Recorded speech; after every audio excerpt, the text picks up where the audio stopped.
Hello students. आज का हमारा टॉपिक है potential energy of a system of two charges in an external electric field. Students, हम already potential energy of a system of two charges without any external electric field, and then potential energy of system of three charges without external electric field, and potential energy of system of n charges without external electric field कर चुके हैं। अब हमारे पास ये दो charges का system है Q1 और Q2, और मान लो वो पोजीशन वेक्टर R1 वेक्टर और R2 वेक्टर पर रिस्पेक्टिवली पड़े हुए हैं। उन दो चार्जेस के बीच का डिस्टेंस है R12, और ये जो है ये किसी एक्सटर्नल इलेक्ट्रिक फील्ड में है। एक्सटर्नल इलेक्ट्रिक फील्ड मैं सपोज जो है यहां इस ग्रीन इंक में बना देता हूं। ये नॉन यूनिफॉर्म इलेक्ट्रिक फील्ड होगा, कैसा भी फील्ड हो सकता है। सो इस एक्सटर्नल इलेक्ट्रिक फील्ड के कारण जो पॉइंट ए है जहां Q1 लोकेटेड है, सपोज वहां पोटेंशियल है VR1 vector.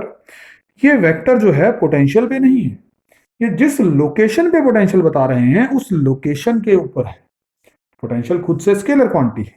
Similarly potential at point B, that is VR2, और यहां भी R2 के ऊपर वेक्टर है जो पॉइंट बी की लोकेशन बता रहा है।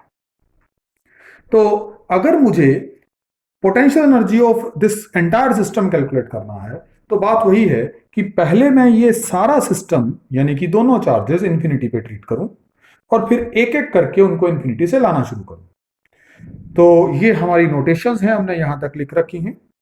तो ऐसा करते हैं, पहले फर्स्ट चार्ज को लाते हैं। Work done in bringing the first charge from infinity to R1, that will be W1, और वो W1 होगा the charge which you are moving into potential of the location where you are to shift the charge. तो potential of the location where you are to shift the charge will be VR1 vector, और यहां पे potential इस external electric field के कारण है जो हमने इस ग्रीन इंक में बना रखा है। स्टूडेंट्स, यहां कोई और चार्ज आसपास नहीं है कि किसी दूसरे चार्ज का पोटेंशियल आ पाए। लेकिन जब हम सेकेंड चार्ज को लाएंगे तो सेकेंड चार्ज को भी इंफिनिटी से पॉइंट बी तक लाना है। अब पॉइंट बी पे पोटेंशियल में दो टर्म्स आएंगी, एक एक्सटर्नल इलेक्ट्रिक फील्ड के कारण जो पोटेंशियल है VR2 वेक्टर वो, और दूसरा जो है इस Q2 की लोकेशन पे Q1 के कारण जो पोटेंशियल होगा वो।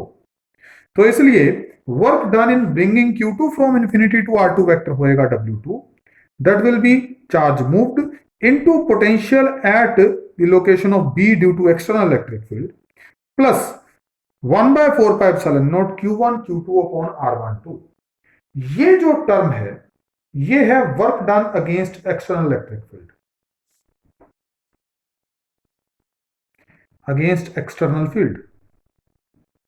और ये वाली जो दूसरी टर्म है 1/4πε0 Q1 Q2 by R12, this is the work done against the field of charge Q2, charge Q1 sorry, work done against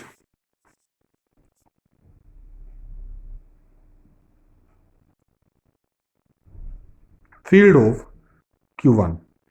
ये हमारे पास इंट्रैक्शनल पोटेंशियल एनर्जी की टर्म है which appears due to interaction between the charges Q1 and Q2, और ये हमारे पास जो है एक्सटर्नल फील्ड के साथ चार्ज की इंट्रैक्शन की टर्म है।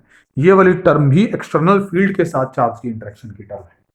सो अगर हम टोटल इलेक्ट्रिक फील्ड निकालने की बात करें तो टोटल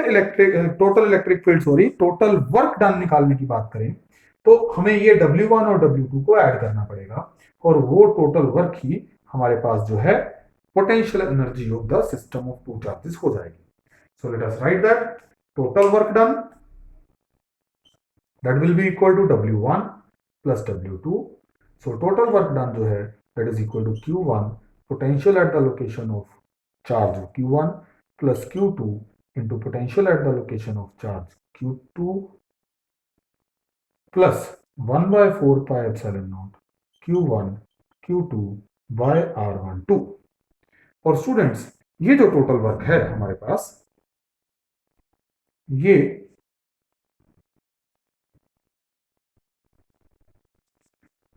ही हमारे पास potential energy of the system in external electric field आएगा, इसी को हम यू बोलते हैं। हमें एग्जाम्स में ये भी पूछ सकते हैं कि इसमें इंटरेक्शनल पोटेंशियल एनर्जी की टर्म कौन सी है, वो ये है, और ये एक्सटर्नल फील्ड के कारण जो पोटेंशियल एनर्जी है उसकी टर्म है। सो ये टॉपिक जो है 2 मार्क्स में एग्जाम में पूछा जा सकता है। Thank you.